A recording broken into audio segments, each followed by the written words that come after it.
It's time for this week's episode of Brandon Sports Talk, featuring in-depth interviews from those who are trending in the world of athletics.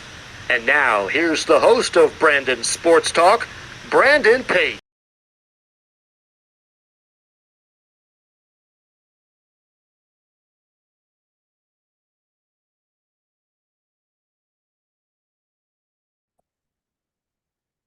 Welcome back to Brandon Sports Talk. In today's episode, I have the privilege of interviewing the Rinkside Rundown podcast with Chris Sinclair. How are you doing today? I'm doing well, Brandon. Thanks for having me on. How are you doing? I'm doing good. Good. Can you talk about how you knew that you wanted to get started in covering ice hockey and women's ice hockey? Yeah, so for me, hockey in general has been a passion of mine from day one. It's been, I grew up in the Ottawa Valley, up here in Canada. And when Ottawa was awarded the Ottawa Senators franchise, I knew I had to be that was going to be my sport. I just knew it right from day one. I was, whatever it was, like 5 or 6 or something when they came in. And so I've been following hockey my entire life. And when it comes to women's hockey, I remember vividly every time, unfortunately, we were limited to just international tournaments, specifically the Olympics. So the anticipation of women's hockey, you had to wait 4 years to watch a game, right? And so for me, I think back to, there's so many different Olympics that I could speak about, but it goes all the way back to Nagano, the first time they were in the Olympics. I still remember every tournament, 2012, I remember as well. It's just women's hockey is something that I think has been unfortunately underrepresented, to say the least, and something that I found it a natural transition to enjoy both the men's hockey and women's hockey. What has that experience been like for you getting to cover women's ice hockey and giving a platform to the women's ice hockey? Great question. This is something that truthfully, so when the PWHL was announced and Ottawa was announced as one of the original 6 franchises, there was just something in my soul, in my heart, that just knew I needed to be a part of this, and I just needed to write about it. And I just wrote casually for my own blog, and then to now be in a position where I get to work with the Hockey News, the women's section of the Hockey News, and cover the Ottawa team. This has been, and be able to connect with not just the community has been so incredible, the fans, absolutely, but to be able to be even just some small conduit to the players and telling their stories has been I would say, undoubtedly the most rewarding experience of my life. How has that experience been like for you, as you said, getting to cover women's ice hockey and writing about it and working for a hockey blog? Yeah, I mean, I think that goes back to, being able to tell their stories, be able to finally give them a platform, just because, I absolutely enjoy the conversations that I've had with the community. And I think that's something that I don't want to understate, because I've connected with some of the most incredible people off the ice, fans, management, all that sort of stuff. It's incredible. But to be able to, again, just to be able to tell their stories, it's an incredible and heartwarming. I could quickly run out of superlatives to describe just how amazing this experience has been, and to be able to do so, not just for my own blog, but now with the Hockey News. I read the Hockey News growing up, and now I'm contributing articles to this same publication, which is just, it's wild. It's been amazing. And I truly, like I said, this has been the most rewarding, most amazing experience I could have ever asked for. How was it like getting started and coming into the podcast industry and coming out with a podcast for women's ice hockey?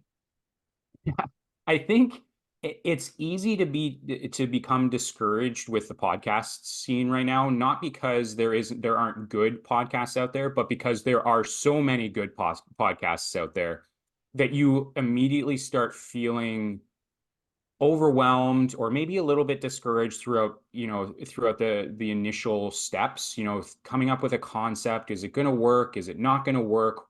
How do I continue making this better? How do I, especially with social media, and like, how do I engage with the audience? How do I engage with the fans? How do I find guests? It can be really overwhelming and discouraging, but for me, when I was thinking about starting this podcast, it went through a couple of iterations to where it is now. But the important thing, again, for me, when it comes to women's hockey, it isn't about me. It's about giving these incredible athletes a platform to be able to tell their story.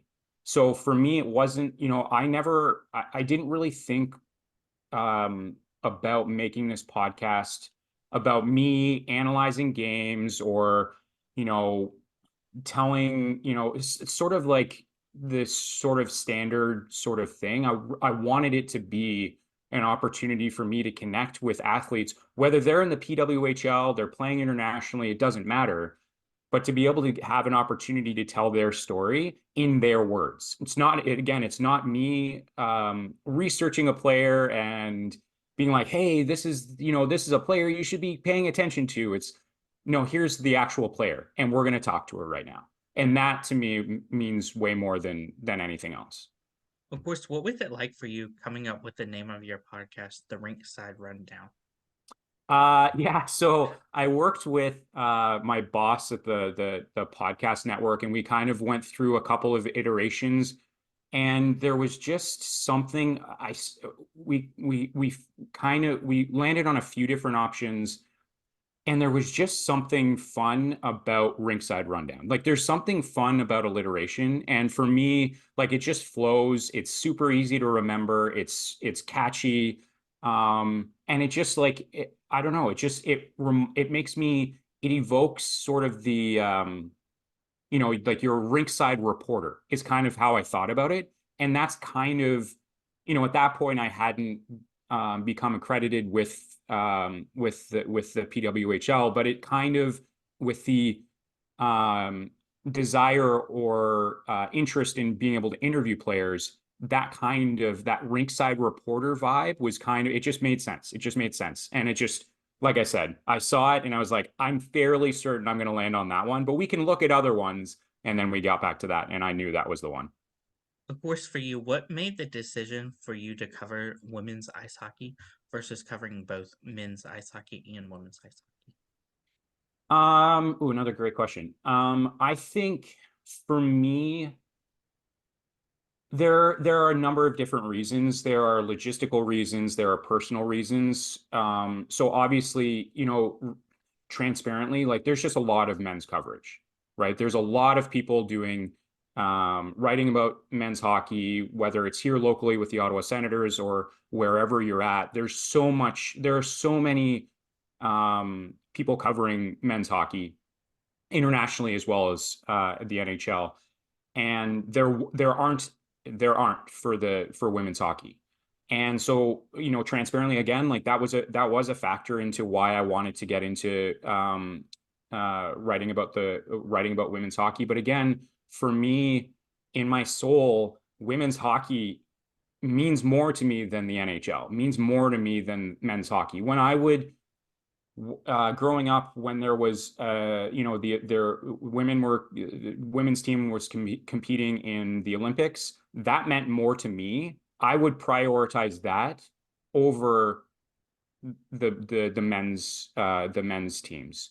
It's just something that growing up, my mom instilled in me the strength and power of a woman, and that's something that's always stuck with me and will always stick with me. And so anytime I get a chance to be able to talk about women's hockey, to be able to connect with, women's hockey players from around the world, I know when I do it afterwards, it's like, that made my soul feel filled, that made me feel fulfilled. How's it been like giving a platform to women's ice hockey and creating that platform for them to share their stories?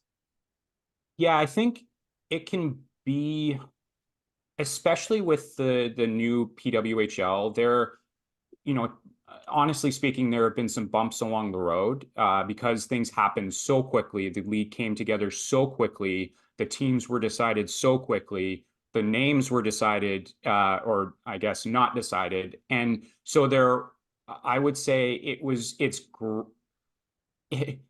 there have been definitely difficulties because the market, we're so used to, especially with men's hockey, we're so used to everything being fairly fine-tuned. There aren't bumps along the road, there aren't mistakes.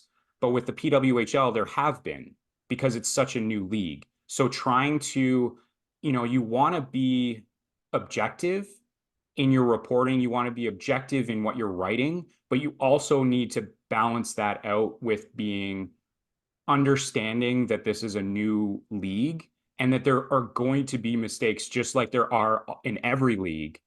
And so in helping to provide that that platform, it's how do you provide that platform? But right now, especially staying as positive as possible and kind of corralling those people who are saying negative things about the league and highlighting the positives. But then you have to balance out, unfortunately, the Chris, you're way too positive about this league. You have to be a little bit more critical as a reporter. So yes, it's definitely been difficult. But overall, I would say, I mentioned it earlier on, these like the way that I look at it is people are critical about this league. Not sorry, I don't want to sound like everyone's critical. Not everyone's critical, but the people who do say critical things about this league, big or small, they're saying it because they care. They're passionate. They love this league. They love what's happening. They love this movement. And so it's just kind of taking that to heart when you're kind of looking at how you're going to address fans, address critics, all that sort of stuff. So just kind of keeping that in mind. For you, what has it been like getting to cover women's ice hockey from back when they were the NWHL and PHF to now their new league? Yeah, I would say, anytime you get a chance, I feel very fortunate and blessed to be able to say that I've personally interviewed, PWHL players, whether it's Ottawa or whether it's another team. And one of the things that they say is just how incredible, when they look up in the stands, they see these fans with great signs, they see such enthusiasm. You're seeing sellouts across the board. Canada just did 3 sellouts in a row between Toronto, Montreal, and Ottawa. You're having record-breaking audiences everywhere you go. And they're looking at that and they're saying, like, this is something that's sustainable. This is something that is done with the right people in mind, with the right people behind the scenes. And they finally have a league in which, prior to this league, they didn't have a competitive league. So they found it difficult often to attract top talent, which then means that the audience or the crowd isn't going to come out necessarily in the same numbers that we're seeing now. We have 6 teams, and you're still looking at people having or women having to play in Europe because there's just no space for them here in the PWHL. So, and that's top talent isn't playing in the league, right? So I think that's one of those things where it's a sustainable growth model that they have here, and they have someone in the Walters group, behind the scenes that are they're like they are going to they want this to be successful, and they are great business people, and so that's something, and they're rich, which also helps. So this is something that yeah, it's a totally different experience for fans, but also for the players moving forward. Who have been some of your notable interviews that you have had So on my podcast or on in person, like at in, games? in your podcast? And my podcast. So my it was my first interview with Noemi Nubarova, who is playing. She's from Czechia. She's playing in Sweden right now. She was one of the most incredible people. She's actually having, if for anyone who's listening, who's watching, she is someone you need to be paying attention to. She's doing incredibly well, whether it's the Euro hockey tour or, for her club. She's been doing incredible stuff. So make sure you follow her. But I also had a chance, it's tough to kind of pin down just only like a couple, because I've had, I think, I think like 12 or 13 interviews now. And they all have their unique qualities, right? Some of them are just so focused and just know, like, you can just tell immediately. Like, I think about a Naomi Rogi. She was so much fun to talk to, but she was really focused, and she was really like she had incredible answers. She felt so prepared for that conversation. And I've also been fortunate enough to be able to connect with a couple of PWHL Ottawa players in Fanny Gasparich and Sandra Abstrider, and Rachel McQuigg, who is their third string goaltender. But also, the most recent episode of the podcast, I had a chance to connect with Michaela Schreider and Vanessa Sanchez, who they have a show here locally on TSN 1200, the radio station here, called She's Got Game. And to be able to talk to two people who are, they love women's sports, and to be able to get their perspective and just to have such an organic, such a fun, such an engaging conversation with their perspectives, as they've been in the business, the media business, for so long, was a really, really unique opportunity. So I think broadly, I definitely have some highlights. I will always remember my first guest. She is somebody I will never forget. But I would say, for me, more broadly, again, it just comes back to giving them a platform to be able to tell their story and just have fun has been such a rewarding experience for me. And they've all been so open, so comfortable with chatting with, like, at the end of my podcast, I do like a 20 questions, which never actually is 20 questions, but I just like have some fun with them, and they're always so much fun. And it's great to be able to chat with them. Of course, with your interviews, do you also interview these college coaches on the women's ice hockey side? I do not, but I am currently working on bringing some coaches on, some managers on, because I think that it's one thing to be able to talk to the players and highlight their careers, but I also think that it's important, especially as a fan, you kind of want to know, and especially with the PWHL. I don't mean to always talk about the PWHL, but I mean it's front and present. Especially with the PWHL, a lot of fans want to know what goes into those decisions, what goes into, okay, so you just made a trade, what goes into the decision to make that trade. So I think getting a bit of a glimpse behind the curtain is something that fans would be really, really interested in. And honestly, me too. So, Of course, who are some of your dream interviews that you would love to have oh, it's so I'm going to try not to be too biased towards Ottawa because I cover them. But I do have some Ottawa players that I have definite, it would be a dream interview for me. But I think former players like Haley Wickenheiser, Tessa Bonhomme would be another one that I would absolutely love to be able to connect with. I would say current players like a Natalie Spooner would be right up at the top of that list. I mean, you have to go Marie-Philippe Poulin, just because she's Captain Clutch, and she's just like everything that you would want in a captain. And then, you know what, I'm gonna do, a couple of more local ones for Ottawa fans would be Jamie Lee Rattray, who plays, unfortunately not for Ottawa, but that would be incredible. She's from the area, so I would really love to be able to do that. And then I would say for Ottawa, I would love to be able to connect with Emily Clark or Brianne Jenner would be probably a couple of, I mean, any one of them would be great. And the ones I have had have been great, for the record. But those would be a couple of additional ones that I'd love. What have been some of your favorite memories and moments covering women's ice hockey? So I would say the biggest one for me was being at the home opener for PWHL Ottawa. To look out just to be sitting in the stands and to look around, and all you're seeing are the most incredibly passionate fans. And you're seeing, and it's difficult not to kind of get a little bit emotional when when you reflect on this, but when you look out in the stands and you see those signs of, young girls who are now saying, hey, I have a future in hockey, and they're screaming their lungs out. They're so incredibly passionate about this league and about these athletes. And to then, you see the fan side of things. And I'm a rookie. I don't even call myself a reporter, but I'm a rookie. I guess I'll refer to myself as a reporter, even though I don't know. But as a rookie reporter, you find it difficult at times not to get sucked into that excitement. And I think that's one of those things that just goes, like, that speaks to the impact that this, they say that this isn't a moment, this is a movement. And you really felt it. And then being able to chat with the players after that home opener, I'm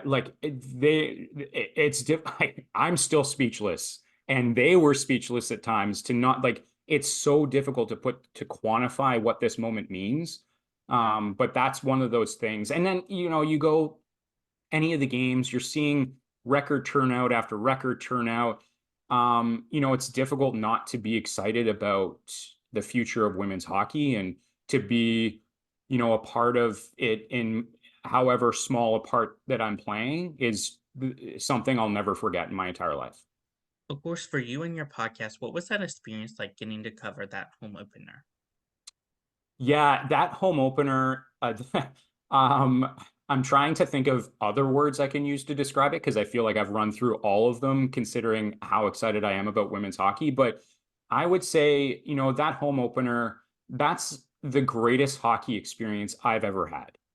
And I've been to a number of, um, actually, you know what? I'll even put it up on this pedestal. It was the greatest sports experience I've ever had. I've been to soccer games, I've been to football games, I've been to basketball games, I've been to a number of Ottawa Senators home games, and nothing compares to this. Nothing compares to the energy in that arena. There are times when when Ottawa will score, and you're fairly certain that that roof is just going to explode, and that roof is just going to tear off of that building, because they are so loud. They love this team. And to be a part of that is just absolutely incredible. What was that experience like for you getting to interview players like Taylor Cook and Emily Rickwood? Yeah, so what's great about them is that, obviously positionally they're different. One's a defender, one's a goaltender. But I think, because Taylor Cook, she's no longer, well, she's on and off the ice, but she's pretty much retired. Um, uh, she's now into the mental performance. She's a mental performance coach. And to be able to, talk about her career, which is great, and I would definitely want to hear about that.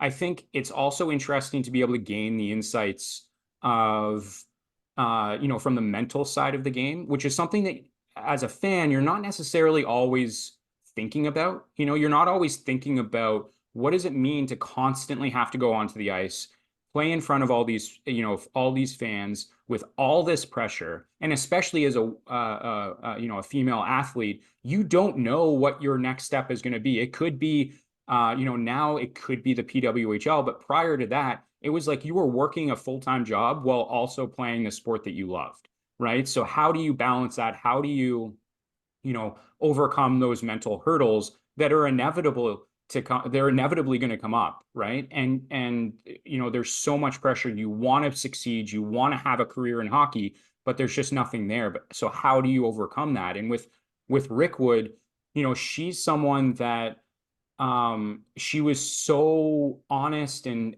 authentic in her responses, and she was just someone that, she may not, and this is a thing, and this is one of the reasons why I love my podcast so much, is that you may not know about these players, but all of these players have an incredible story to tell. And Rickwood is one of those people who, she's from Canada. She made the decision to ultimately choose to go over to Europe, and she's been doing really, really well over there. She's continuing to refine her game. She is an incredible athlete, but in my opinion, she's just such an awesome person. I walked away from that interview being like, I have this opportunity. Of course, with these players that have played in the former league, what would be some of your dream interviews from the players that are in the past leagues of the PHF? Ooh, that's a fantastic question. I'm trying to think of who would be in those. Oh, I don't have any off the top of my mind. I'm sorry. But no, that's a great question, and I think it would be interesting, whether that player goes from the PHF to the PWHL to gain their understanding as to what that process would have felt like. I had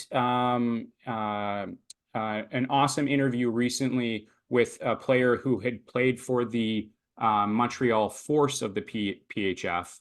And one of the things that she said to me, and I don't want to drop her name because I don't want to ruin the surprise of the interview, but it was incredible. But one of the things that she said was that, to be able to see, with the PHF, there wasn't any sustainability there.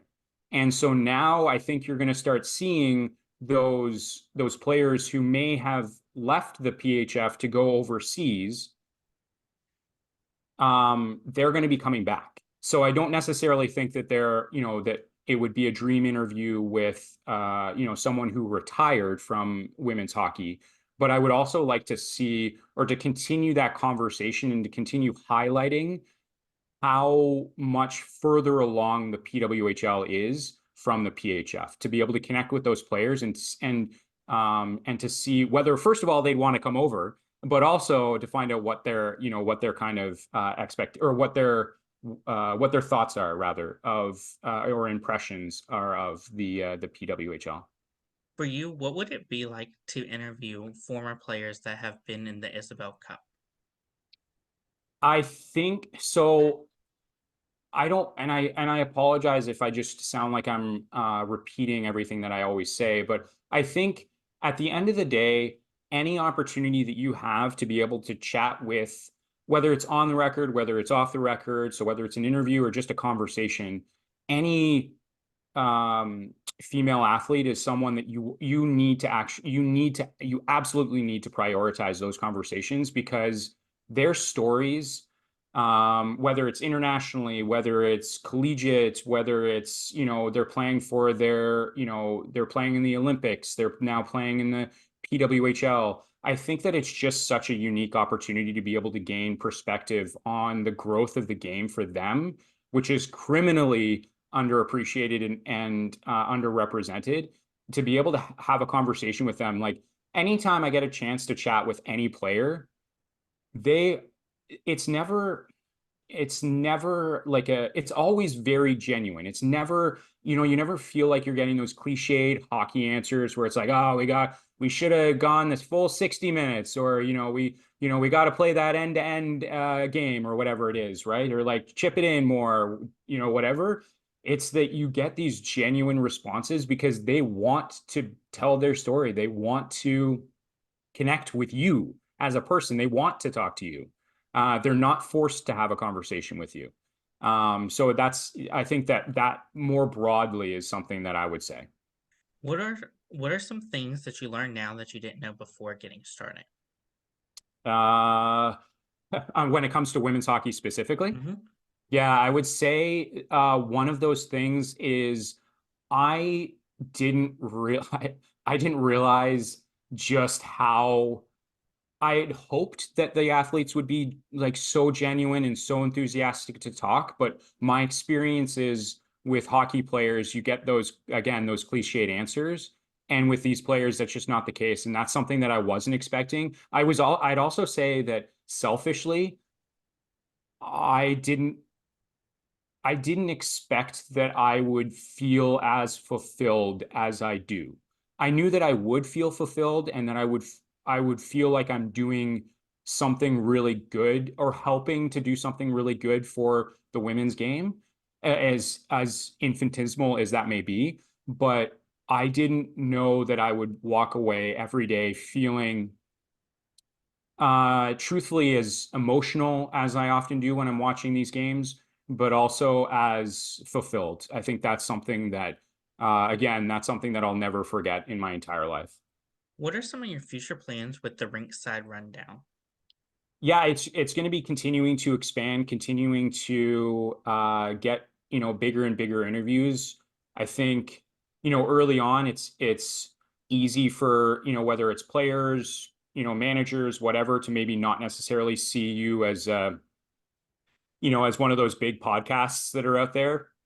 So it's just about continuing to reach out to players, coaches, and continuing my social media presence to let them know, let people know, let players know, like, hey, this is a passion of mine. This isn't like, if this turned into a career, which I would love for it to do or to become, that's all nice, that's all fine and dandy. But to me, it isn't about me. And I keep saying that to people, is that this podcast isn't about me. It's about an outlet, a conduit for players to be able to tell their story. And I think that's one of the things that's helped attract players to the podcast, is that they see it as not necessarily, this isn't Chris's business. This is Chris's passion, and he's genuine about it. So just continuing to build on that so that I can make sure that when I do have an opportunity, and I hope that I can get even bigger and bigger guests as I move forward, but that they'll see that this as just an organic conversation. I always tell people the podcast, just treat it like two people, we've grabbed some coffee, we're just chatting. And I think that that's something that's really important to me, is to continue making it, like, don't lose sight of that, continue maintaining that sort of ambiance, that sort of vibe for the podcast. Because again, it's not about me, it's about us having a conversation and you being able to finally tell your story. What advice would you give those people that are looking to start a podcast in the sport of ice hockey?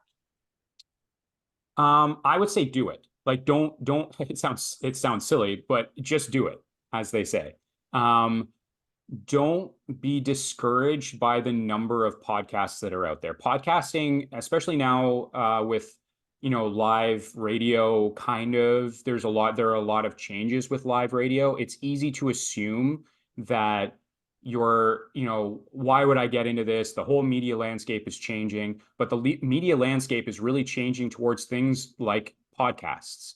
And so don't discourage yourself by saying, I'll never make it with a podcast.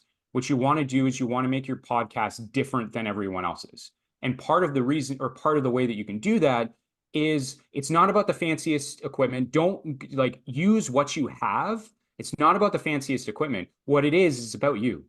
Are you someone who's approachable? Are you someone who is organic and just being truthful and just being who you are?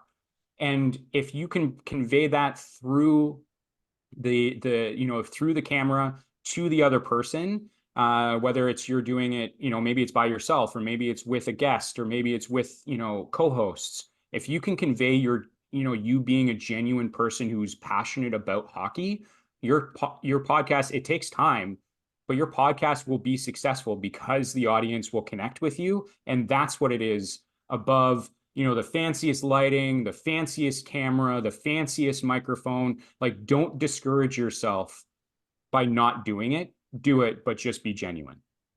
What advice would you give people that are looking to become sports reporters in women's ice hockey? Again, do it, because these women, they deserve their stories to be told. And for me, my story, like, my story is a little bit different, because I didn't, and I'm not tooting my own horn here, but I didn't actually apply to the Hockey News or request the Hockey News take me on as a contributor. They reached out to me, and they reached out to me because I had a presence on social media, and I was engaging with people.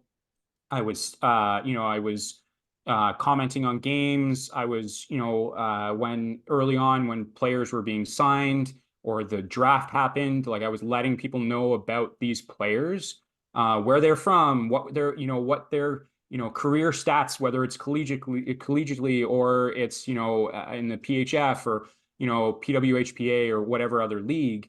And they saw that it was genuine. And then, I actually gained from there. I just reached out to the league and I said, hey, listen, like, would you give me credentials? And they accepted my application.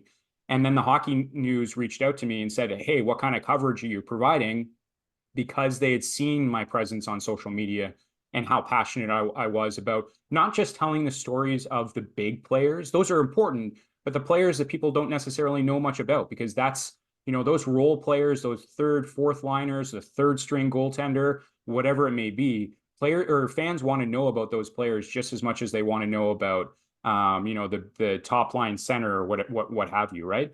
And the league or the Hockey News reached out to me and asked, like, would you want to be a part of the team and contribute to the Hockey News? And I mean, obviously, when they ask, like, you're not going to say no to that opportunity. So what I would say is, long story long, you have to just again, it comes back to being genuine and showcasing your passion and having that enthusiasm and providing great content and not I mean, you can obviously go to school for it, or you can obviously, there are a number of different ways that you can do it, but the more genuine you are across social media, which is the best way, for better or for worse, the best way for you to be able to gain that notoriety. Just be authentic, be yourself, convey that, show your passion, and show like interesting or tell interesting stories. So whether it's you're writing for like for me, the Hockey News, or like I started out with my own blog, and just start your own blog. You can do that for free. And now you're writing and you have pieces that you've written that you can showcase to somebody if needed. And, you're doing it because you care. And that's what matters. That's great advice. Where can my listeners find you at on social media and podcast platforms? Yeah, so you can find me. My personal Twitter is at Chris Sinclair. That's with 3 R's at the end because I like to be different. And you can follow me also on social media with at the Rinkside Rundown. And that's where you'll find more of my podcasting stuff. Chris Sinclair is more of my personal stuff with a lot of my writing. Thank you again, Chris Sinclair, for your interview, and best of luck in your future with the Rinkside Rundown. Thanks so much, Brandon. I appreciate you having me on. Super stoked about this. It's been great to chat. Thank you. You can find Brandon Sports Talk on Instagram at Brandon Sports Talk, Twitter at Talk_Brandon, and you can find me on YouTube at Brandon Sports Talk. Don't forget to like, comment, and subscribe. Thank you again, Chris Sinclair, for your interview, and best luck in your future. You've been watching Brandon Sports Talk. Please feel free to like, share, and subscribe to Brandon Sports Talk on social media and on YouTube.